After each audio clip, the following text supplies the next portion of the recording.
A person asked Maharshi Raman, "Who am I? How is it to be found?" Maharshi replied to it, "Ask yourself the question. The body, Annamaya Kosh, and its functions are not I. Going deeper, the mind, Manomaya Kosh, and its functions are not I. The next step takes on to the question, wherefrom do these thoughts arise? The thoughts are spontaneous, superficial, or analytical. They operate in intellect. Then, who is aware of them? The existence of thoughts, their clear conceptions and their operations become evident to the individual. The analysis leads to the conclusion that the individuality of the person is operative as the perceiver of the existence of thoughts and of their sequence. This individuality is the ego, or as people say, I.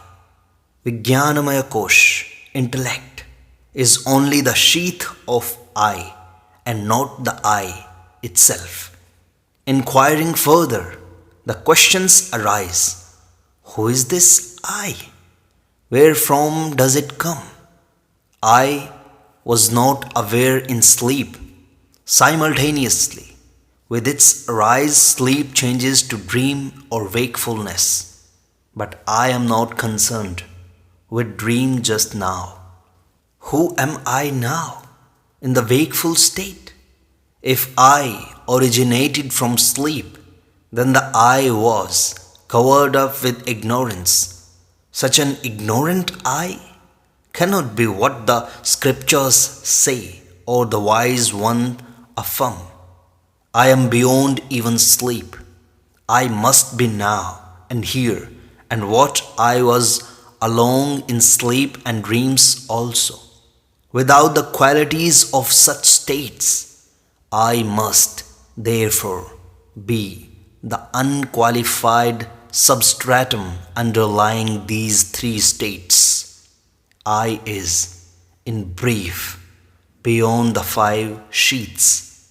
Next, the residuum, left over after discarding all that is not self, is the self, Sat, Chit, Anand.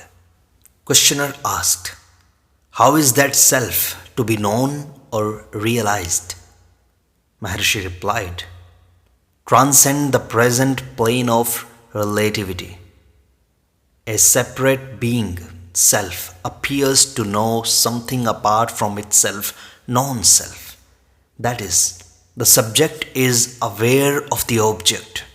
The seer is Drik, the seen is Drishya. There must be unity underlying these two, which arises as ego. This ego is of the nature of Chit, intelligence. A Chit, insentient object, is only negation of Chit. Therefore, the underlying essence is akin to the subject and not the object. Seeking the Drik until all Drishya disappears, the Drik will become subtler and subtler until the absolute Drik alone survives. This process is called Drishya Vilaya, the disappearance of the objective world. Questioner asked, why should the objects, Drishya, be eliminated? Cannot the truth be realized even keeping the object as it is? Maharshi replied, no. Elimination of Drishya means elimination of separate identities of the subject and object. The object is unreal. All Drishya, including ego, is the object. Eliminating the unreal, the reality survives.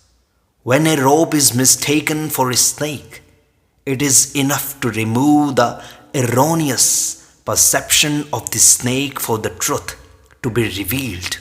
Without such elimination, the truth will not dawn.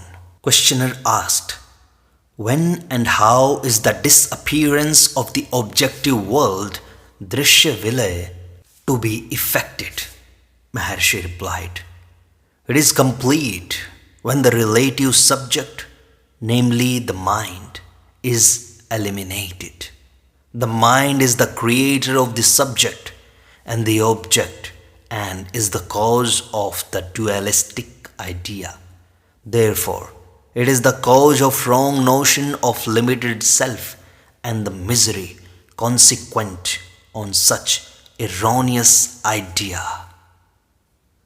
So, Maharshi, what is the mind? Maharshi replied, mind is one form of manifestation of life. A block of wood or a subtle machine is not called mind.